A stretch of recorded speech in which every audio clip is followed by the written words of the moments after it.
Et ils se sont dit l'un à l'autre quoi? On va rester ici pour mourir? Nos parents même, ils sont en train de se bouger là-bas. Si on part là-bas, on va mourir. On reste ici, on va mourir. Il y a un pays qui nous fait la guerre. Et ce pays nous a siégés. Allons-y dans les camps là-bas. Allons-y dans le camp des militaires. S'ils ont décidé de nous laisser vivre, nous allons vivre. S'ils ont décidé de nous faire mourir, de toutes les façons, on allait mourir, on s'en fout, allons. Où on est là, on n'a plus long. Les 4 lépreux vont donc s'élever. Et ils vont partir dans le camp des Syriens. La Bible déclare que quand ils étaient en marche, l'armée de Dieu, l'armée puissante du Dieu d'Israël, l'Éternel assis sur son trône de gloire, l'Éternel a 3 fois saint, celui dont David a dit, il est le lion conquérant de la tribu de Juda. Il est le lion 3 fois saint, l'étoile filante du matin, le ressuscité d'entre les morts. Il va faire attendre un bruit de 4 armées, de 4 pays bien différents, dans le camp de l'armée syrienne. Ils vont donc se lever dans la peur. L'armée va fuir. Dans le camp de l'armée, nous tous on a fait les pays qui ont fait la guerre. Vous voyez Sébroko, Abidjan. Vous avez vu un peu le camp, le ciel de l'ONU ici, là-bas, il y avait tout. Même ce que nous on ne mangeait pas au temps de la guerre, c'était là-bas. Alléluia. Donc c'est ce que l'Éternel voulait offrir au peuple, à son peuple. Donc il va utiliser ces 4 lépreux. L'armée va avoir peur et elle va tout laisser. Tout ce qui était nourriture, tout ce qui était vêtements, tout ce qui était eau, tout ce dont le peuple avait besoin, ce jour-là se trouvait dans le camp. Et l'armée va fuir. Elle va laisser tout. Les lépreux vont donc nourrir le pays qui était affamé. Alléluia. Je vais te donner un thème ce matin. Frères et sœurs, moi, je ne vais pas rester comme ça. Oh, tu n'as pas entendu mon thème. Je dis, je ne vais pas rester comme ça. Je ne veux pas rester comme ça. Les lépreux devaient rester comme ça pour attendre la mort. Ces 4 lépreux, là où ils étaient, là, c'était pour mourir. Puisque leurs propres parents qui étaient bien portants mouraient. Donc eux, ils étaient restés là-bas, c'était pour mourir. Mais ils vont prendre une résolution. On ne va pas rester comme ça. Ils vont se lever et vont partir dans le camp. De ceux-là même qui voulaient la guerre, de ceux-là même qui voulaient la mort. Ils vont partir arracher ce qu'ils ont possédé dans les camps pour venir nourrir le peuple. Moi, je ne veux pas rester comme ça. Pauvre que j'étais, humilié que j'étais, rejeté que j'étais, bouclé par les sorciers, dans la prison satanique que j'étais, j'ai pris la décision et je dis moi, je ne veux pas rester comme ça. Alléluia. La Bible me parle de quelqu'un qui est né aveugle, du nom de Bartimée. Alléluia. La Bible dit qu'il va attendre de parler de Jésus. C'est dans le livre de Marc. Alléluia, il va attendre parler de Jésus. Marc chapitre 10, à partir du verset 46. Il va attendre parler de Jésus. La Bible dit que cet homme né aveugle va se lever. Ma position ne me plaît pas. Ma situation ne me plaît pas. Tous mes parents sont riches. Pourquoi moi je vais devenir pauvre? C'est moi qui vais mentir. C'est moi toujours je dois insulter pour donner quelques centimes. Je prends la résolution. Bartimée a pris la résolution. Il a crié vrai. Les gens qui étaient auprès de Bartimée, tais-toi. Ce sont les gens qui voient, les gens qui parlent, les gens qui ont les yeux. Ce sont eux qui voient à Jésus. Il faut te taire. La Bible dit qu'au moment qu'on lui disait de se taire, c'est là qu'il criait encore plus fort. Parce que sa situation l'embêtait. Parce que sa situation ne le plaisait pas. Parce que sa situation ne le vivait pas.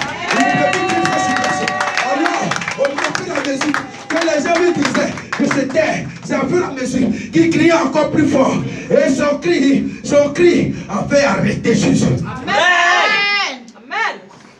Amen. Amen. Alléluia. Amen. Le cri de Bartimée a fait stopper Jésus net. Il dit, il y a quelqu'un qui a crié. Il y a quelqu'un qui ne veut pas rester comme ça. Il y a quelqu'un qui ne veut pas rester dans la pauvreté. Il y a quelqu'un qui ne veut pas rester dans le célibat. Il y a quelqu'un qui ne veut pas rester de garçon en garçon, de femme en femme. Oh! C'est les mêmes frères qui ont dit, lève-toi et t'appelle. Alléluia. Quand tu prends la résolution de changer ta position, il y a quelqu'un qui te dit, ma soeur, lève-toi, lève-toi de terre. Ma soeur, pardon, si on n'aime pas les yeux, il faut te taire. Toi, tu aimes trop les yeux. Toujours à l'église, c'est toi encore prier pour toi. Il faut te taire. Frère, quand la situation va venir, c'est elle qui va te dire, il faut te taire. C'est elle qui va te dire, je savais que tu allais dessus. Mais si tu ne t'étais plus au début, si tu n'étais plus au début, elle va se moquer de toi. Au fait, c'est elle qui se moquait de toi. Mais puisque tu as compris la révélation, comme Bartimée, tu n'as pas écouté les cris, tu n'as pas écouté les humiliations, tu n'as pas écouté les intimidations, et tu t'es levé, tu allais vers le Seigneur Jésus-Christ. C'est elle-même qui va te dire, moi, mais je savais que depuis au marché, ça m'a tellement réussi. Je ne veux pas rester comme ça. Amen. Amen. Un père de 4 enfants, de 4 mères différents. J'ai dit, je prends la décision aujourd'hui, je ne veux pas rester comme ça. Une mère de 6 enfants, de 6 pères différents. Prends la résolution de dire que je ne veux pas rester comme ça. Amen. Amen. Alléluia. Bartimée est venu à Jésus. Sa situation a changé. Lui qui peut te faire changer ta situation, il s'appelle Yahweh. Amen.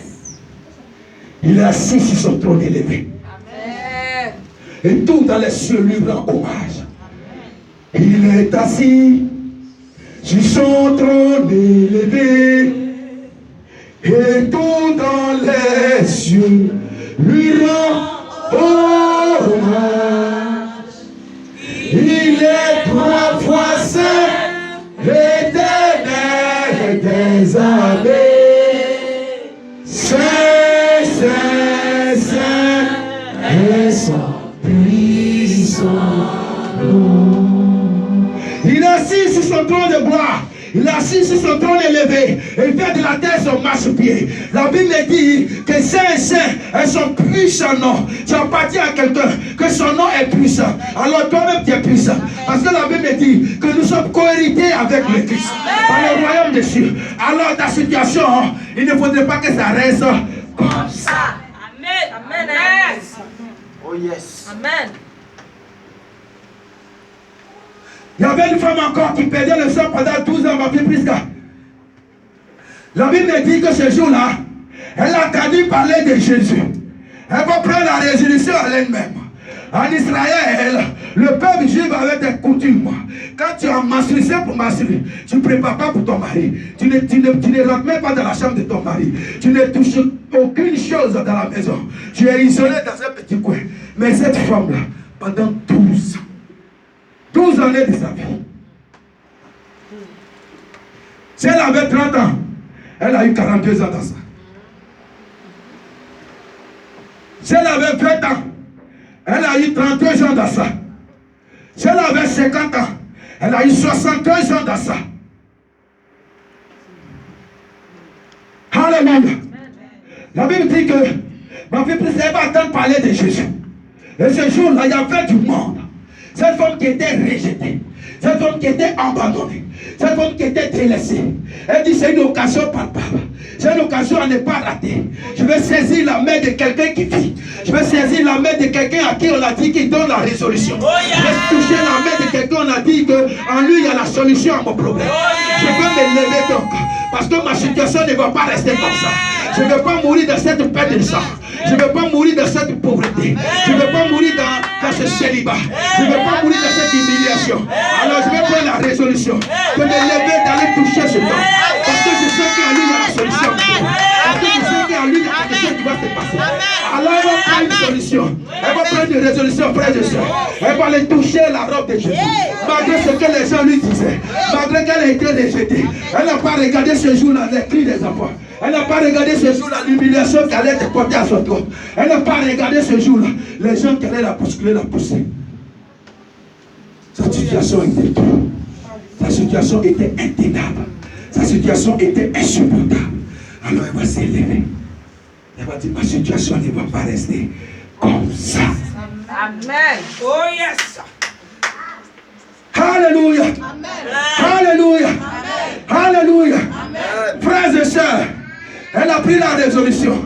Elle a parti vers le maître. Elle a touché la robe du maître. Ce qui te manque, c'est vrai, ta situation ne va pas rester comme ça. Mais tu vas à une mauvaise personne. Tu vas là où on ne doit pas partir. C'est pourquoi ta situation reste toujours comme ça. Quand tu vis une situation, au lieu de partir à Jésus-Christ de Nazareth, tu vas à ton camarade.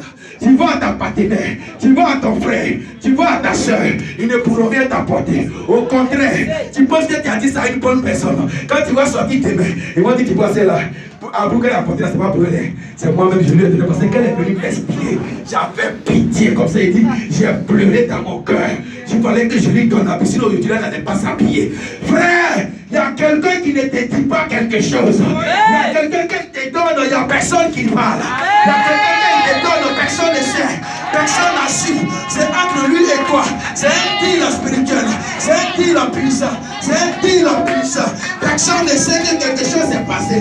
Mais il faut constater. Parce que ton identité va changer. Quand tu vois cette personne, ton identité change. Tu n'es plus la même personne. Si on t'appelait la rejetée, si on t'appelait l'humilié, si on t'appelait le stérile, tu n'es plus la même personne. Parce qu'il change ta position dans le spirituel. Et le physique obligé d'obéir. Amen. Emmanuel. Amen. Jéhovah est son nom. Jéhovah est son nom. Jéhovah est son nom.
Il est le puissant guerrier. Il est fort dans le combat. Comme David pouvait le dire, il exerce mes mains au combat. Il exerce mes mains au combat. Ma force vient de lui. Ma victoire vient de lui. Ma position vient de lui. Les espoirs que je fais viennent de chez l'Éternel des armées. Il est fort dans le combat. Celui qui exerce mes mains au combat. David n'est pas une femme. Anne, son histoire était un peu bizarre. Parce que son mari avait deux femmes. Son mari vivait avec deux femmes. Une qui enfanta et une qui s'appelait Anne qui n'enfanta pas. Qui n'avait pas d'enfant. Mais la Bible me disait que cette femme était quand même aimée de son mari. Alléluia. Frère, même si l'homme t'aime, il ne va pas te donner ce que Dieu a prévu pour toi. Oh, tu n'as pas compris mon histoire. Tu n'as pas compris ma parole. Je dis, même si l'homme t'aime, il ne va pas te donner ce que Dieu a prévu pour toi. Il ne va pas te donner ce que ton âme veut. Mais une personne qui t'aime, plus qu'une personne, c'est Jésus-Christ de Nazareth. Celui-là, s'il t'aime, et il te donne ce que ton cœur désire. Il suffit de venir à lui. La Bible me déclare que tous les jours, son mari partait faire du sacrifice de la maison de l'Éternel assis. Ce jour-là, la femme là-bas dit, mais tiens, je suis femme, elle est femme, on a le même mari, il vient tour à tour dans nos différentes maisons, mais pourquoi elle doit concevoir et moi pas? Ma situation ne va pas rester comme ça. Ma vie ne va pas rester comme ça. Elle ne va pas toujours se moquer de moi. Parce que c'est qu'une femme doit avoir pour faire un enfant, j'ai ça. Et en plus, j'ai le mari. Alors, qu'est-ce qui me manque? Je vais partir à l'Éternel des armées. La Bible me dit que cette femme a résolu en elle-même. Elle est partie parler à son Dieu. Elle est partie parler à Dieu. Elle est partie parler à sa soeur. Elle est partie parler à son frère. Elle est partie parler à un marabout. Elle est partie parler à un charlatan. Elle est partie parler au plus fort du quartier. Elle est partie parler à un médecin. Elle a parler au Dieu d'Israël. Oh yes. Alléluia. La Bible dit, tous ceux qui sont fatigués et chargés, venez à moi. Je vais vous donner Dieu. Non seulement je vais vous décharger, mais je vais vous donner Dieu. Frère, si tu es fatigué dans ta situation, tu vas vers qui? Vers qui tu vas? Au fur et à mesure, ou toujours, quand tu vas partir, là où tu ne te vois pas partir, ta situation va toujours rester telle. Mais le jour que tu vas prendre la résolution de partir à ton Créateur, c'est un deal entre toi et lui. Ni vu ni connu. Et la situation, les gens sont obligés de constater les dégâts de ta réussite. Les gens sont obligés de